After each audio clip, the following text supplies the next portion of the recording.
अपने बड़े वीर वास्ते पेश कर रहा वाक्या बंदे दा ते अपने मालिक दा। एक गल है बंदे दी ते उहदे मालिक दी। जिस वेले बंदा गुनाहगार हो जाता है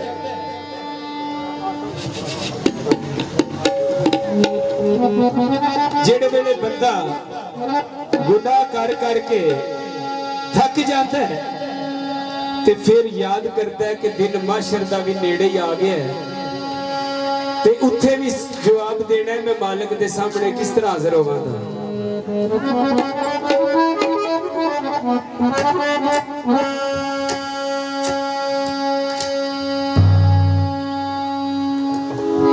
मैं अपने मालिक दे सामने किस तरह हाजिर होवांगा। बंदे नूं किवें ख्याल आउंदा है मियां दाइम साहब ने एक मिसाल दिती है।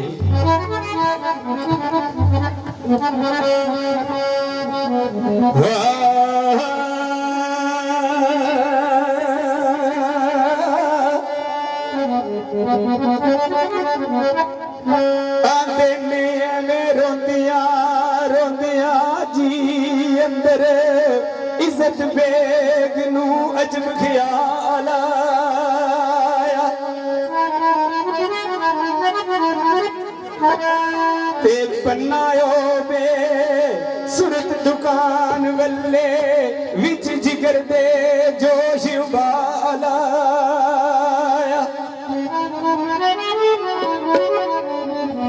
ते बैठा गोल गुल्ले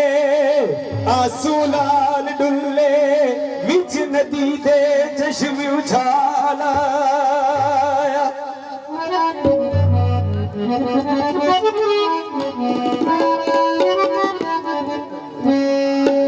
ते हथ जोड़दा नीम दा औयत बसेती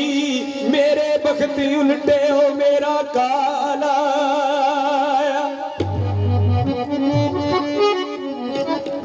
ते मैनू पैनी गैब थी चोर बाबा ओ मैनू पैनी गैब थी चोर बाबा मैं ते कुल उड़ा के माला ते कसम रब दी नहीं फलूस पल्ले ओ मेरा तालिया विच जवाल आया अज मेरे नाल दे संगी भी छोड़ गए ने। संगी कौन ने? बंदे दे नैन भरैन जेड़े वेले बंदे दे ए छड़ जांदे ने ते फिर मेरे नाल दे संगी भी छोड़ गए नी ना ही किसे नू तरस वाला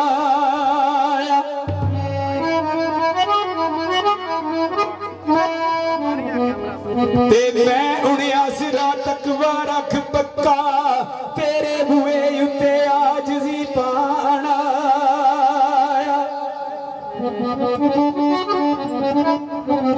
ते पांडे बेचदार आए उधार लेके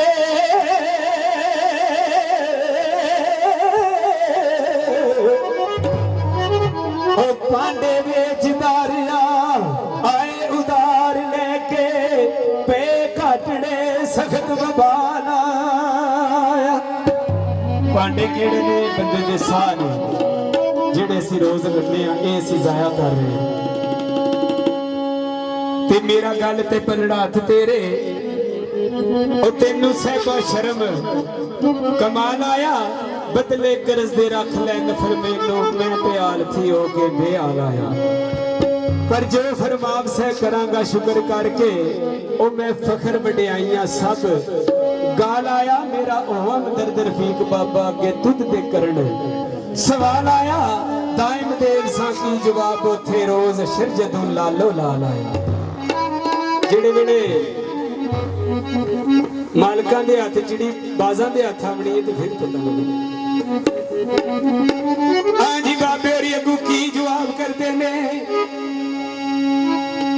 ओ मियां ओ मकर साजा चुप वाई करके बोंजू बोलना मेरी है दुकान ते ओ बोल कोल दा तेल ते रोड के ते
कसूर कोई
हेलो